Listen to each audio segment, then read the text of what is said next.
Vítam vás pri novom dnešnom videu. Na prvý pohľad sa môže zdať, že ide o obyčajnú jazvečiu hlavu. No ak sa to spraví zle, lebka môže popraskať, zažltnúť alebo prísť o zuby. Práve preto vám dnes spolu s Peťom v hlavnej úlohe ukážeme, ako ju spracovať správne, a to krok po kroku. Tak sa pohodlne usaďte a vychutnajte si dnešné video. Až pri samotnej príprave na stole si Peťo všimol jednu zaujímavosť. Jazvec nemal jedno ucho. Na druhej strane bolo ucho zachované normálne, no tu chýbala nielen srsť, ale aj samotná chrupavka.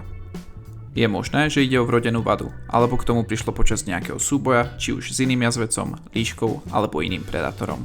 Takéto detaily si človek často všimne až pri spracovaní a aj to robí každú zver jedinečnou. V prvom kroku je potrebné zbaviť hlavu srsti.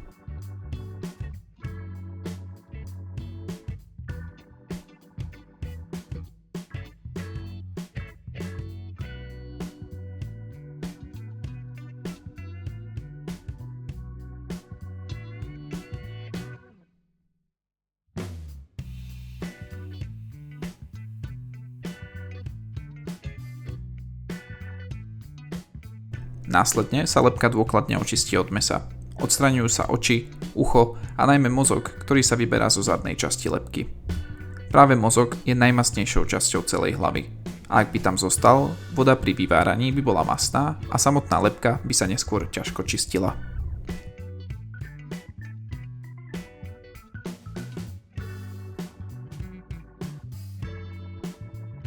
Cieľom je dať variť čo najčistejšiu lebku.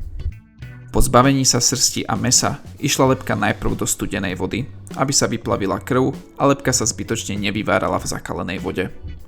Samotné varenie trvalo približne 2 hodiny, no nie prudkým varom. Teplota bola skôr okolo 90 stupňov.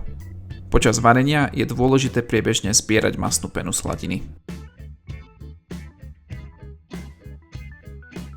Počas varenia Peťo robil priebežný test, a teda skúšal, či mäso už povolilo.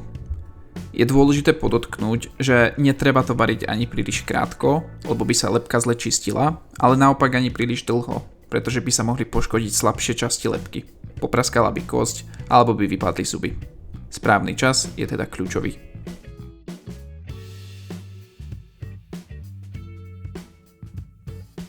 Keď mäso povolilo, nasledovalo čistenie lebky.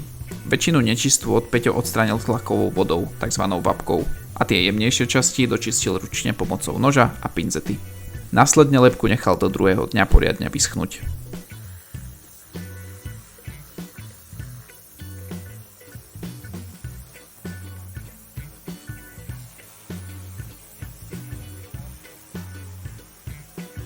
V tomto momente sa pozeráme na lebku ešte pred samotným bielením peroxidom.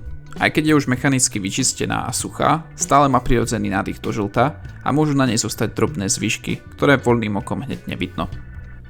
Práve preto nasleduje ďalší krok, ktorým je bielenie peroxidom. Dôležité je poriadne vystriekať najmä mozgovú komoru a nosovú časť, kde by mohli ostať zvyšky tkaniva. Peroxid zabezpečí nielen bielenie, ale aj zničenie baktérií.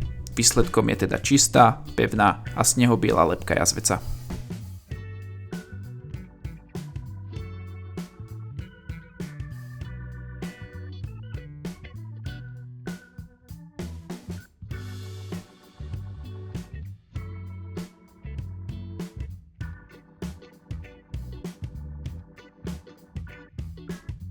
Ak ste toto video dopozerali až do konca, chceli by sme vám veľmi pekne poďakovať. Budeme radi za každú podporu v podobe lajku, odberu alebo komentára pod videom. Vaša spätná väzba nás posúva ďalej a motivuje nás pripravovať pre vás ďalší obsah. Ďakujeme, že ste si našli čas a tešíme sa na vás pri ďalšom videu. Lovu zdar!